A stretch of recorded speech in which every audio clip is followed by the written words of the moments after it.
Mess with my Christmas? Pardon me as I ruin yours. This slow burn starts a full year and a half before my plan came into effect. Earlier in the year, my dad quite sensibly suggested that with the size of our family Christmas party, we skip a generation with gifts to ease the financial strain as the extended family grew. At the time, I was struggling with my business and athletic career, and my wife, then girlfriend, was working on her second master degree, so I suggested names from my head, but he wanted to spoil all his grandchildren. I said, fair enough, I'll chip in for Oma's cruise and buy gifts for my step siblings, but don't expect anything grand. Dramatized persona for the Christmas party. Cast me, 20-year-old at the time, heavyweight mixed martial arts and strength coach, aka small-time athlete working a day job to barely make rent in addition to training full-time. Martha, stepsister, 40-ish, an aging mommy whose only assets are starting to sag too much for them to be assets anymore, leaving her with no other definable personality traits. Jane, my oldest niece, 12, stepsister's daughter, imagine the most vapid teenage stereotype you can imagine, and multiplied by 1,000. Tim, my oldest nephew, 9, stepsister's son, living proof that you are never too young to be an asshole. Robert, stepbrother, 36, formerly cool dude who gave up on his life when his kids were born, years later would gain back enough willpower and temptation to physically assault his wife. Tammy, 6, bro's daughter, sweet and shy girl, terrified by mere presence, the wisest of the bunch in my honest opinion.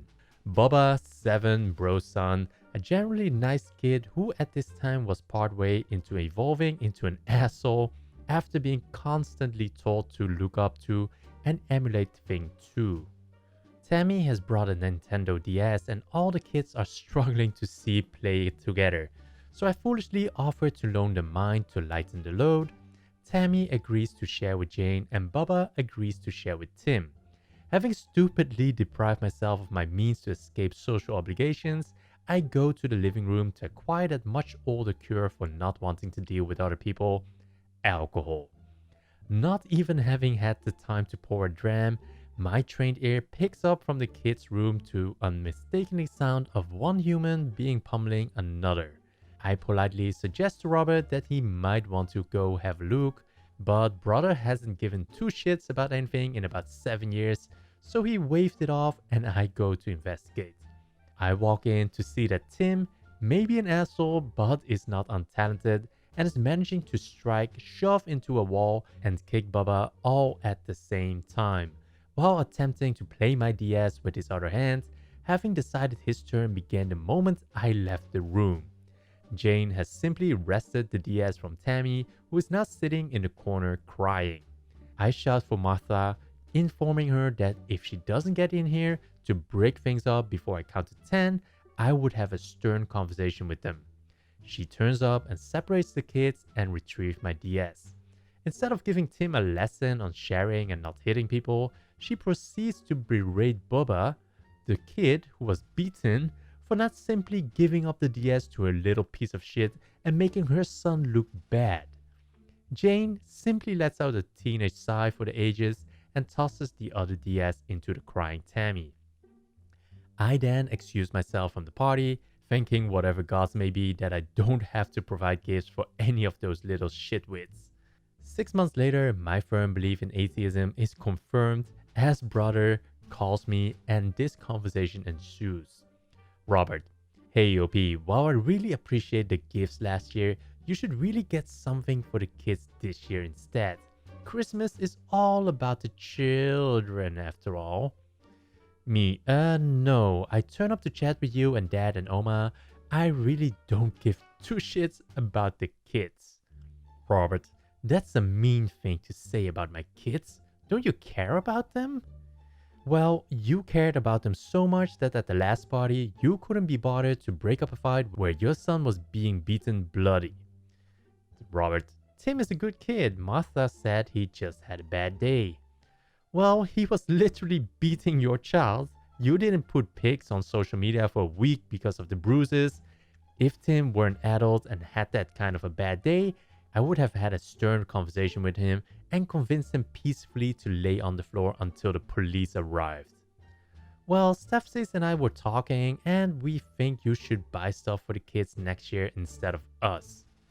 Me, well, I'm happy not to buy you anything, but I'm not getting crap for Martha's little shits, especially when she encourages that behavior. Robert, well, if you aren't going to get something for all the kids, you shouldn't get anything at all. It's not right if you don't treat them equally. Me, done. Now, I'm sure they wish it has been this simple, but unfortunately it wasn't, and I certainly wouldn't have written such a long-winded story if that were the payoff. Thanks for bearing with me so far, we are almost at the end. A few months later, about 2 weeks before Christmas, I get an email from my dad with links to various toys, mostly from Toys R Us, which still existed at the time.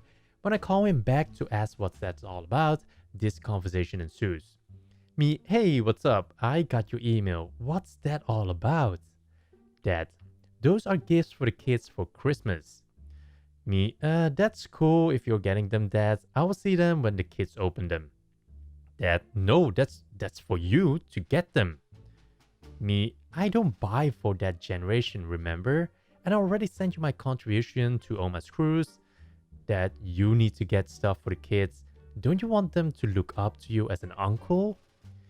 Me, not really. Also, what part of my life suggests to you that they ought to look up to me as any sort of a role model? You'd be better off telling them to grow up to be rock stars. Dad, that's not the point. Christmas is about the children. If you don't get them this stuff, I won't put your name on the card for Oma. Me, that's a shitty thing to do, considering I already paid into that. Dad, will you get the stuff or not? Me, well, guess my name isn't going to be on the card then. This will cost me more than a month's rent, so you can take this list and grease it up real nice. Dad interrupting, calm your jets, this is what they want. Me, I'll get them a token something, but I'm not taking out a loan. Dad, fine, just make it something they enjoy. Me, if what I get doesn't put a giant smile on each and every one of their faces, I will buy you dinner at a steakhouse of your choosing. Dad, that's the spirit. Talk to you later. So, Christmas rolls around and my wife and I have bought not just one, but 4 gifts for each of the little ones and wrapped them all beautifully. My dad correctly assumes it's all probably from the dollar store, but it's nicely wrapped and he gave me a look of approval as I place it under the tree. My wife and I smooshed for a bit and then suggest that since we brought us several gifts for each of the kids, why don't they open one each before dinner so they have something to do while they wait. Their parents of course agree, as it gives them more of a reason to ignore the kids and talk about them instead. So they send us off to hand out gifts to their kids. Martha is looking especially smug.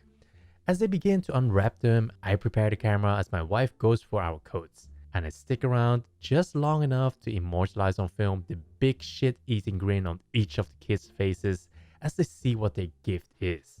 Less than 1 minute later, the first blast from the air horn, Tim's gift, can be heard in the hallway clearly, be my wife and I as we make our way to the elevator. I have no idea how much of the bulk pack of silly string, Tammy's gift, and the 36 rainbow pack of brand Sharpies, Bubba's gifts, ended up on the walls, but I do know they repainted the place the next month. Whether or not the pile of slap-on bracelets we got for Jane ended up on the wrists and legs of the parents as they tried to contain the other 3 will be left to the imagination, but I like to think they all ended up in the height of 80s fashion before Boxing Day. I may never know if they opened the rest of their presents. Everyone got a copy of each of the other's gifts, for fairness, plus a bunch of gross and mildly inappropriate temporary tattoos. In the confusion, none of them noticed either me or my wife leaving. I'm certain that at some point they did notice the pretty gold envelope addressed to the parents on the tree. Inside was a very pretty card, blank but for the following note. This was a warning shot from off the top of my head. I've got a whole year to get creative for the next time. Merry Christmas. I never bought anyone steak dinner. However, I enjoyed several more Christmas with my Oma and Dad until they passed and I stopped seeing that side of the family at all. No mention of this incident or gifts for the kids was ever made again. So that's the story for today's video. A thumbs up if you enjoyed it, and I'll see you in the next one.